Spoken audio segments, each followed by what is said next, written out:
সুবহানাল্লাহ, নির্দিষ্ট জায়গার একটা দাম আছে, নির্দিষ্ট জায়গার একটা দাম আছে। যেমন মসজিদ, এখানে পবিত্র ঘর, আল্লাহর ঘর, এখানে একটা নির্দিষ্ট জায়গা, এখানে আল্লাহর ইবাদত করা হয়, এখানে যে দোয়া করা হয় সেটা কবুল হবে। বলেন সুবহানাল্লাহ। সুবহানাল্লাহ বিহামদিহি। ঈদগাহর ময়দান, সুবহানাল্লাহ, একটা পবিত্র জায়গা, এখানে যে দোয়া করা হয় ওখানে আল্লাহর দরবারে দোয়া কবুল হবে। বলেন সুবহানাল্লাহ। তেমনি আল্লাহর ওয়ালির মাজারও একটা পবিত্র জায়গা, আল্লাহর ওয়ালির খানকা, যে খানকাতে বসে তিনি ইবাদত করেন, এহেনো ঘর, এহেনো খানকা, সুবহানাল্লাহ বিহামদিহি, যদি বসে কোনো দোয়া করা হয় ও দোয়া আল্লাহর দরবারে কবুল হবে। সুবহানাল্লাহ। বলে হুজুর মুখে জোর করে বললে হবে না, প্রমাণ দলিল আছে? বলে প্রমাণ দলিল অবশ্যই আছে। হযরতে মা মারিয়াম আলাইহিস সালামের ঘরে হযরতে জাকারিয়া আলাইহিস সালাম আসলেন, আপনার কোনো সন্তান আদি নাই, সুবহানাল্লাহ, আল্লাহর নবী কিন্তু সন্তান নাই, সুবহানাল্লাহ বিহামদিহি।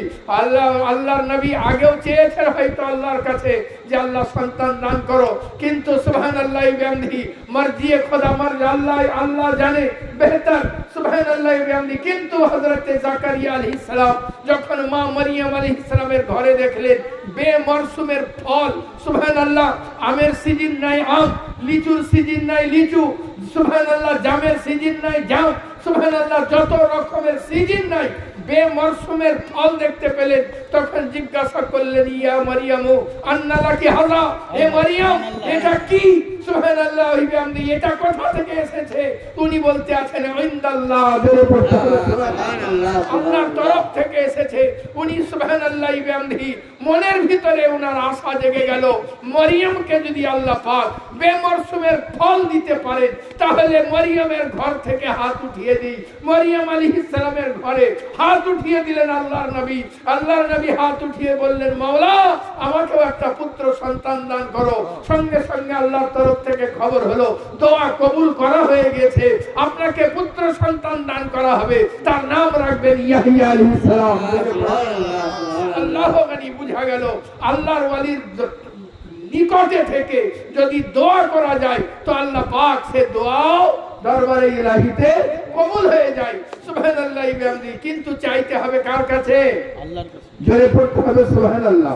আল্লাহর কাছে, আল্লাহর কাছে চাইতে হবে এবং আল্লাহর ওয়ালির কাছে নিসবত নিয়ে এসে, ইয়া আল্লাহ, এই যে ওয়ালির দরবারে এসে বসেছি মাজারের পাকে, যে তোমার মাহবুব সাইত হয়ে আছেন, মাওলা এর সাদকাতে আমার এই দোয়াকে কবুল করে নাও, ইনশাআল্লাহ তার দোয়া কবুল হবে। জোরে পড়তে হবে সুবহানাল্লাহ। আল্লাহ গানি আমার প্যারা, সুবহানাল্লাহ বিহামদিহি।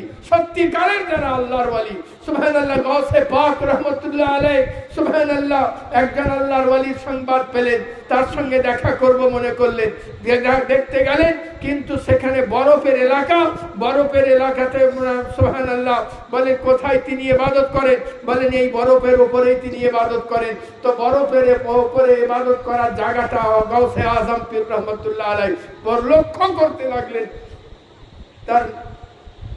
তার নামাজের জায়গাটা লক্ষ্য করতে লাগলেন। তো দেখলেন যে ওখানে ওনার হাতটা ঠিক এইভাবে আছে, হাতের যে ছাপ সেটা এইভাবে আছে। সুবহানাল্লাহ। হযরতে গাউসে আজম বলতে আছেন, শোনো, যাকে তাকে আল্লাহর ওয়ালি বানিয়ে দিও না, যারা নবী পাকের বড় সুন্নতের উপরে সুন্নতের খেলাফ করে তারা আল্লাহর ওয়ালি হতে পারে না।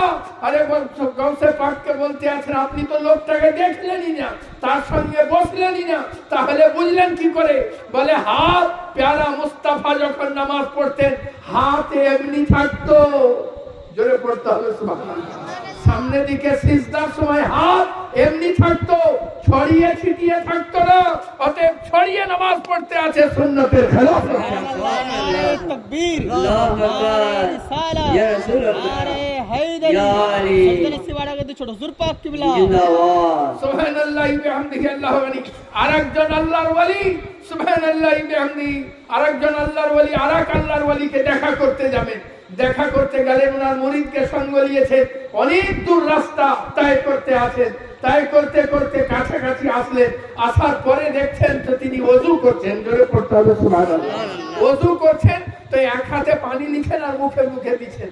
তখন উনি ওনার মুরিদকে বললেন যে চলো বাড়ি চলে যাই, আর ওনার সঙ্গে সাক্ষাৎ করবো না, মুসাফা করবো না। মুরিদরা বললো হুজুর এত দূর এসেছি, সামনেই লোকটা আছে, তো কমসে কম মুসাফাটা তো করেই। উনি বললেন না না মুসাফা করবো না। বলে কেন হুজুর? বলে আমি তাকে ওযু এক হাতে করতে দেখলাম, দুই হাতে পানি নিয়ে ওযু করা পেয়ারা মুস্তাফার সুন্নাত। সুন্নাত ছুটে যেতে আছে, অতএব আল্লাহর ওয়ালি হতে পারে না কো। সুবহানাল্লাহি ওয়া বিহামদিহি আল্লাহু গনি। আচ্ছা বলুন, যদি সুবহানাল্লাহ এই ধরনের সুন্নাতকে ছেড়ে দিলে যদি আল্লাহর ওয়ালি না হয়, সুবহানাল্লাহি ওয়া বিহামদিহি, যারা টিকিট ও সিলমোহর দেয় বেলায়েতে, তারা যদি গ্রহণ না করে, তাহলে সুবহানাল্লাহি ওয়া বিহামদিহি আল্লাহু গনি আমার প্যারা সুবহানাল্লাহ, যাকে সাজদা করা হবে তার অবস্থা কি হবে? যাকে সাজদা করা হবে তার অবস্থা কি হবে? সুবহানাল্লাহি ওয়া বিহামদিহি, যাকে মহিলাতে সালাম করবে, পা টিপে দিবে, তার অবস্থা কি হবে? যাকে তেল মাখিয়ে দিবে, তার অবস্থা কি হবে? সুবহানাল্লাহি ওয়া বিহামদিহি, যারা রমজান মাসে রোজা না রাখবে, সুবহানাল্লাহি ওয়া বিহামদিহি, আর নিজেকে বলবে বড় আল্লাহর ওয়ালি, তাদের অবস্থা কি হবে? যারা নামাজ না পড়ে বলবে দিলে দিলে নামাজ পড়ে নিয়েছি, আর নামাজ শুক্রবার দিন সিগারেট টানতে টানতে বাইরে দিয়ে বেরিয়ে চলে যাবে, তাদের অবস্থা কি হবে? এ আমার প্যারা, বুঝা গেল দ্বীনে ইসলামের নাম সুবহানাল্লাহ। আমরা যেটা করব সেটা দ্বীন ইসলাম নয়। দ্বীন ইসলাম ওইটা যেটা প্যারা মুহাম্মদুর রাসূলুল্লাহ সাল্লাল্লাহু আলাইহি ওয়াসাল্লাম আতা করে দিয়েছেন। সুবহানাল্লাহি ওয়া বিহামদিহি, প্যারা মুস্তাফা সাহিবে লাউলাকে হুকুম মোতাবেক চলার নামই হলো শরীয়ত। প্যারা মুস্তাফার হুকুম মোতাবেক চলার নামই হলো ইলমে বেলায়েত। সুবহানাল্লাহ, প্যারা মুস্তাফা সাহিবে লাউলাকে সুন্নাত মোতাবেক যারা চলে, খাজায়ে খাজগানকে জিজ্ঞাসা করা হলো হুজুর বেলায়েত কাকে বলে, বেলায়েত কি জিনিস? হুজুর প্যারা হযরতে সৈয়দ শাহ খাজায়ে খাজগান মঈনুদ্দিন হাসান সঞ্জাদি রাহমাতুল্লাহ আলাইহি বলতে আছেন, সুবহানাল্লাহ, বেলায়েত হলো প্যারা মুস্তাফার সুন্নাতের উপরে আমল করার নাম। নারায়ে তাকবীর, নারায়ে রিসালাত, নারায়ে রিসালাত, নারায়ে তাকবীর। সুবহানাল্লাহি ওয়া বিহামদিহি। এহেন আল্লাহর ওয়ালির কাছে যদি যাওয়া যায় তাহলে কি পাওয়া যায়? অবশ্যই পাওয়া যায়।